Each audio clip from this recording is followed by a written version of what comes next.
अनेक ग्रुपवरती आपल्याला पाहायला वाचायला मिळतात, आनंद घ्यायला मिळतो। मी सीमाताईंना विनंती करते की त्यांनी आपली रचना सादर करावी। कविताताईंचं इथं हार्दिक स्वागत आहे।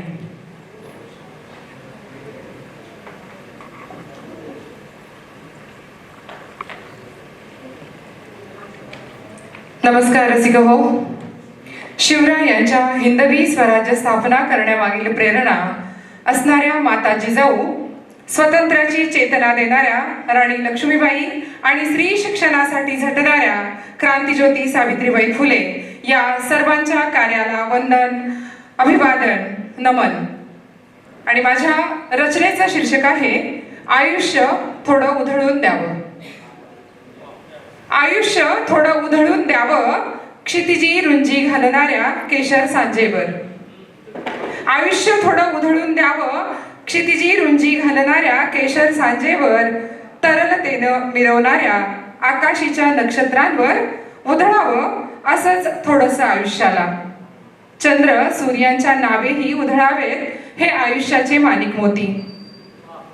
चंद्र सूर्यांच्या नावेही उधळावेत हे आयुष्याचे माणिक मोती। श्रावण बाधा झालेल्या झिम्माड आभाळावर तर ओवाळून टाकावे सारे आयुष्य। जमल्यास परिमळलेल्या प्राजक्ती गंधावर असंच विरघळून जावं आयुष्याने।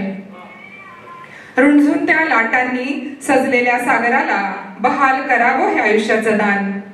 कण कण झिजून कान्हामय झालेल्या स्वरराधेला अर्पावे आयुष्याच्या मुरलीचे मधुर हे स्वर। अंगणी चिवचिवणाऱ्या पाखराला टिपू द्यावेत आयुष्याचे 4 दाणे। दूर घुमणाऱ्या घंटेच्या आवर्तनात उमटणाऱ्या ओंकारावर आयुष्याला होऊ द्यावं असंच समर्पित।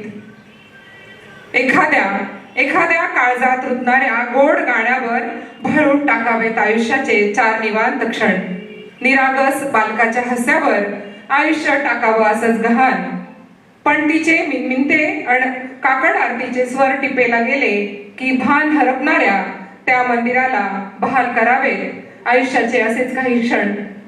गर्द काळोख, परतीच्या पाखरांच्या माळा, यातून थोडंफार उरलंच तर उधळावं पहाट वाऱ्यावर। फुले, आंबेडकर आणि आराध्य दैवत शिवछत्रपती आणि वंदे मातरम यावर मात्र श्वास असल्यागत पुरवून वापरावं आयुष्य। आणि जमल्यास मा भारतीवर उधळून द्यावं सारं आयुष्य। भारत माता की। खूप खूप धन्यवाद। आयोजकांचे खूप मनापासून आभार। अतिशय सुंदर रचना तुम्ही सादर केली आणि वातावरण एकदम बदलून गेलेलं आहे। यानंतर मी वसुधाताईंना विनंती करते की त्यांनी आपली रचना सादर करावी।